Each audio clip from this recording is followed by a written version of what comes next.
Despite being a relatively new industry compared to the likes of cars, for instance, the history of video gaming has never really had any sort of professional spotlight thrust upon it. As a result, it went uncovered and unvetted by reputable outlets for the longest time, with word of mouth, urban legends, and oftentimes corporate smear campaigns helping to dictate the narrative. One lie, however, continues to persist to this very day and is endlessly regurgitated across subreddits, blog posts, and YouTube videos alike by people who supposedly know their stuff, and as though it were cold, hard fact. It concerns the sales strategy of Sony's second console, the PlayStation 2. For many years, it remained the world's best-selling games console and was known to have sold in excess of 155 million units, but it actually took until November 2024, a quarter of a century after its launch and more than a decade on from the last machine being built, before its final sales total was precisely calculated at 160.63 million by Sony themselves. And these unusually high sales figures have long provoked a degree of unending skepticism for just about as long as they've existed. But there is one myth surrounding the PS2 that has proven much, much harder to kill over the years than mere sales figures, and concerns the manner in which the PS2 is stated to have attained this success. Essentially, the lie goes as follows. The sole reason the PS2 sold anywhere near as many of the 160 million units that it did was because most people who bought one in the early days weren't actually gamers and simply wanted a cheap DVD player at the genesis of that particular media format, with a machine that was cheaper than a brand new DVD player. This is often tacked onto a similar lie that the PS2 sold as much as it did because of how much of its 3,500 total library was comprised of cash-in titles and shovelware, again devaluing the impact of its library and indicating that its high sales figures were caused by something else. Now normally, selling a lot of units in the world of video gaming is a cause to celebrate. The problem is, in this particular instance, it is most often used as a tool by detractors of the console and the Sony brand at large in order to diminish the PS2's success. That instead of being a really solid and reliable console with a vast and vaunted library comprised of tens of thousands of hours worth of genuinely enjoyable titles, its success was little more than mere happenstance, driven largely by the company's choice to use the DVD format as opposed to a cartridge or similarly obsolete form of storage media. That Sony simply fluked their way into selling a lot of consoles, rather than genuinely building a world-beating machine that built upon the strengths of its predecessor and simply focused on producing as many fun games as possible for as wide an audience as possible. Part of this problem is because the history of computer gaming has been historically decided not by so much the victors, but the people who managed to network before everyone else did and establish a general narrative. As a result, what we do have is often heavily biased from a chiefly American pro-Nintendo perspective. Take, for instance, the emphasis that has been historically placed on the 1983 North American video game crash as a pivotal event in gaming history. In reality, although certainly important for the US and Canada, 1983 was just another year for the rest of the world. The video game crash was a uniquely American phenomenon, and more gaming channels and journalists from the US need to begin recognizing this. The industry as a whole would have gladly marched on with or without America. And because so many of these people who were children in the 1980s and teenagers or young adults at the turn of the millennium were more or less the first people to get their foot in the door and share their knowledge online, pretty much everything they ended up saying got taken on board by successive generations of internet users as gospel, whether it was actually true or not. One such rumour was the idea that people weren't buying the PS2 as a games console, either because they weren't interested in the library or because it was the most cost-effective option for DVDs, with some of its repeaters going to the extreme that the PS2 was in actuality the cheapest DVD player on the market that you could buy upon its launch. But once you look beyond the surface of this rumour, you'll realise that quite a few things just don't add up. First off, let's see what modern sources have to say about the PS2's capabilities in order to establish what it is we're talking about. We'll start with the horse's mouth, Sony, who in 2009, through a blog article written by John Collar, claimed that the PS2 was being used as the de facto DVD player in most North American households, and helped to establish the DVD format in that particular market. In 2021, Matthew Bird of Den of Geek would affirm that the PS2's ability to play DVDs served as the console's secret weapon. Chris Deering, a man who actually worked on the PlayStation, claimed that the advertising campaign for the PS2 in countries such as Spain hinged on its DVD playback capabilities and is what greatly helped its market penetration in that corner of the world, doubling the number of Spanish households which owned games consoles. But it's on the website known as 33rd Square where we really get to see the urban legend in all its fully fleshed glory. The website claims that DVD players were still expensive and relatively scarce in 2000 when the PS2 launched, and that the cheapest standalone DVD player would set you back about $300. The general sentiment of the PS2 being this attractive alternative to a plain old DVD player was echoed by journalist Ollie Welsh for Eurogamer in 2020, who likewise made the claim that the PS2 was competitively priced with standalone DVD players, and further reinforced in this massive article written by Andy Robinson for VGC in 2020, who made the slightly more radical claim that the PS2's launch price of $299 US made it considerably cheaper than any DVD player on the market. Except after just a little bit of research, it becomes blindingly obvious that this was never actually the case.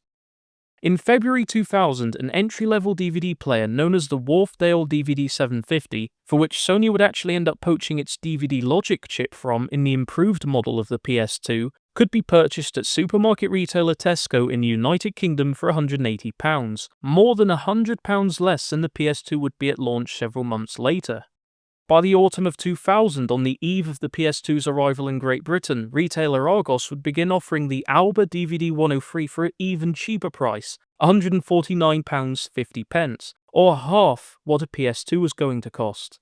And by the time the console was 2 years old, the prices of new DVD players had crashed considerably to the point they were practically giving them away. By the autumn-winter 2002 issue of Argos catalogue, a PS2 could be had for £199.99, which was £100 under launch, or if you wanted a few extras, they would chuck in a spare controller, any year-old game they still had in stock, and perhaps most crucially a DVD remote, all for £225.96. Sounds good. That's still £75 off what they were asking for back in 2000 when it was brand new, and you got the all-important remote. But if we turn to page 710 of that very same catalogue, we can put this rumour to bed. For £129.99, £70 less than the cut-price PS2, you could buy this very nice shop DVD player. For £119, you could have a Samsung. If you wanted something under £100, then the likes of Akai had you covered for £99.99. And if it was the price that was absolutely paramount in your eyes, then for just £69.99, barely over a third of the cost of a PS2, was this Alba DVD 108. But, I know you're probably saying at this point, the PS2 was massively overpriced in the UK and was the equivalent of $428. So let's just take a quick look at what DVD player choices you had in the first couple years of the 2000s if you lived in America. In the 2000 Sears Christmas catalogue, a PS2 was being offered for $399, $100 more than what many sources report. A Sony DVD player was $249, and a Sharp DVD player was $199, half the price of what a PS2 was being sold for, and this was more or less directly at launch. Moreover, this was making the rather bold assumption that you'd even be able to get hold of a PS2 at launch, as owing to various shortages all over the world, the only option for a lot of people back in 2000 was to hop on eBay and pay as much as $600 for one, over twice the purported retail value.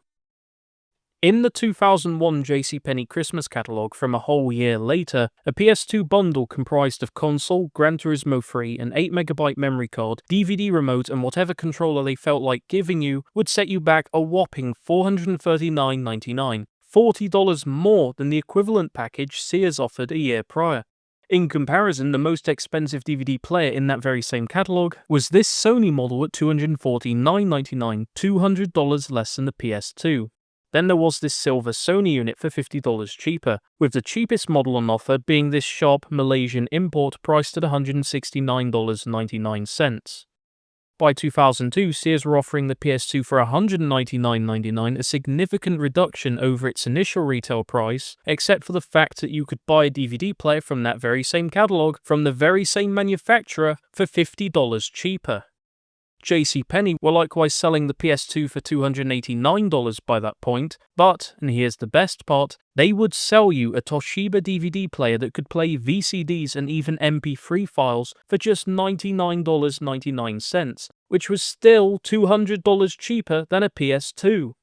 It is therefore clear that the PS2 was never cheaper or even close to being cheaper than the cheapest DVD players at any point in the console's life. But therein begs the question, if the PlayStation 2 wasn't competitively priced against most DVD players when both were relatively brand new, then where did this hearsay come from? Perhaps one of the most frequently cited articles comes from CNN and was published in October 2000. In it describes the positive effect the PS2 had on the DVD industry in Japan.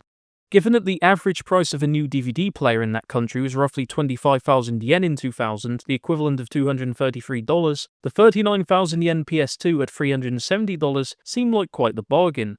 However, during the PS2's initial run in Japan, it was discovered that a utility disc issued with the first million PS2s could be used to jailbreak the console's DVD capabilities and play any DVD region-free, and this obviously made it a lot more worthwhile. Sales of DVDs in Japan took off as a direct result of the PS2's launch, and by August of 2000, sales of DVDs actually beat out VHS tapes for the very first time. If you go back 6 more months exactly to April 2000, you find the ultimate originator of the DVD player Rumour, a GameSpot article translated from a Japanese Nikkei Online article originally written by Yukiyoshi Ikesato, titled PS2 Primarily Used as a DVD Player. Over 2,500 early adopters of the PS2 would be surveyed, and amongst them, 80% claimed the reason they bought a PS2 was so they could play DVDs on it, with 6% claiming they bought it only for the DVD aspect. However, before you decide to jump to any sort of conclusion, there are 2 pieces of key information which aren't immediately obvious if you didn't know already, both of which pertain to when this article was written. This survey was taken during the very first month the PS2 was on sale, when the aforementioned region lock exploit was discovered, meaning that if you owned foreign market DVDs, it was far better to invest in a PS2 without needing to get your hands dirty taking apart another machine. Second of all, by this point, only 21 titles existed for the PS2, though its September 1999 unveiling promised titles such as Dark Cloud, The Bouncer, and perhaps most notably Gran Turismo 2000 at launch. None of these would actually be available when the PS2 released, or even for several months thereafter, with GT 2000 in particular taking until April 2001, by which point it had evolved into Gran Turismo 3. Not that this hurt sales figures in the slightest, given that they would hit their 10 million sales target within a year of launch, in spite of shortages which curtailed supply to countries such as the UK. Even so, the company cared deeply about any potential missteps they might have committed and decided to release the PS1 in the summer of 2000, which turned out to be exactly the sort of stopgap Sony needed and helped to lengthen the outgoing platform's lifespan by a further 18 months. Becoming the highest-selling console of 2000. In terms of the importance of DVDs themselves, it was the inevitable next step for the games industry to take. Sony was simply the company to do it first. The 700MB CD-ROM, as evidenced by titles such as Gran Turismo 2 requiring 2 discs, had clearly reached its limit, and only Nintendo's scorned stubbornness in refusing to use or license anything that had Sony's name on it, up to and including the sound card for their then upcoming Game Boy Advance, gave Sony a rare open goal for them to score into. There was a clear industry-wide desire for higher fidelity graphics and being able to store far more data on a single disc, and given that they were already intimately familiar with the format, especially since they had helped develop it with Philips and the lesser-involved Super Density Consortium, whose lasting legacy was the SD card logo, it was the obvious choice for them to build their PS2 around. Because again, if Sony didn't do it first, Sega was almost certainly going to, as they had already teased with their GD-ROM format, as would have Microsoft with their XGD format. And this choice was instrumental in the PS2 being such a deadly second blow against the video gaming establishment, because it was a gaming console first and a multimedia device second, and when compared against a DVD player, it was the far superior value for money option, even if it cost more to buy. This is what I think the point those journalists were trying to make before it became conflated into a downright lie that the PS2 was actually cheaper than a DVD player. Because if you bought one, you wouldn't actually need the latter. I'm guessing now, but I think it's fair to assume that sales of DVD players were greatly impacted by the mere existence of the PS2, and probably helped contribute to their lower prices in the first place in order for them to seem more appealing. This in turn likely helped to drive more sales towards the format as a whole. Of course, there were much more obvious reasons as to why DVDs rose to supremacy, emphasis very much on rose, but the PS2 did play an immense part. It's more or less the same reason as to why we use Blu-rays today as opposed to HD DVDs. So, to sum up, did the PS2 cause an increase in sales of DVDs? Yes, it did. Did early buyers of the PS2 tend to watch DVDs more often than actually playing games? Yes, they did, especially in Japan, where an exploit allowed you to watch foreign DVDs, but unless you knew someone who could get you such a unit months before it went on general sale anywhere else, it was far more effort than it was worth. Did people choose the PS2 over its rivals because of its ability to play DVDs? Again, yes, and the anecdotal evidence for this is plentiful. Did some people buy the PS2 as a more cost-effective alternative to a DVD player? Again, absolutely, especially in the mid to late 2000s once the prices started to really tumble down, and especially if they liked to play games. However, all of these combined do not mean people were buying the PS2 solely as a DVD player, especially in its infancy. Cheap DVD players, both new and used, already existed on the market by the beginning of 2001, and until the PS2's addition of the Wharfdale logic chip, boasted better playback and compatibility than a PS2 offered. There would be no valid reason for anyone in 2000 or 2001 who didn't have children to go out and buy a brand new PS2, all $300 of it, for the sole purpose of playing DVDs, unless they were clinically insane and hated the idea of saving money. No matter where you lived, they were never cheaper than a DVD player, and they certainly weren't competitively priced. And if for whatever reason you did decide to buy the PS2 for that purpose, if you wanted to have a tolerable watching experience, you then needed to fork over an additional $20 or so for the DVD remote. Unless you were planning to play some of the games as well, it just wasn't worth it. The only physically documented evidence that anyone ever bought a PS2 just so they could play DVDs comes from a translated Japanese article written a month after the PS2 first launched, when 150 people out of the 2,500 surveyed claimed that was the reason they bought it. If that is your definition of the PS2 being a better deal than a run-of-the-mill DVD player, then by all means continue to spread those rumors. 6% of the console's very first buyers, at a time when only 0.6% of the PS2's eventual total catalogue was available, almost none of it from any of the major intellectual properties as I previously established. Because by that technicality alone it was indeed true. But no matter where you lived, be it Japan, the UK, or the US, the PS2 wasn't at any point close to being the cheapest DVD player on the market, often by a factor of hundreds of dollars.